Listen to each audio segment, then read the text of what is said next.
શું બનાવો છો? અમને અડધી રાતે શીરો વાપરે તે પાછો માં પડશે. લે દૂધ એક થેલી છે, બે થેલી પડી. લે રાતના વાગી ગયા છે 9:30 અને શીરો વાપર્યો છે મને. હોવ 9:30. ઇલાયચી તો કશી છે ને ચાલે હવે.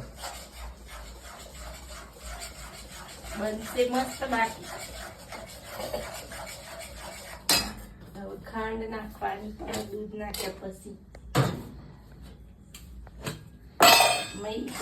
પાવડર તો મસ્ત મજા આવે. શેનો? આપણે સૂટ પાવડર નહીં આપણી જોડે સૂટનો પાવડર. વાયડો ના કરે એટલે સર નહીં આપણી જોડે.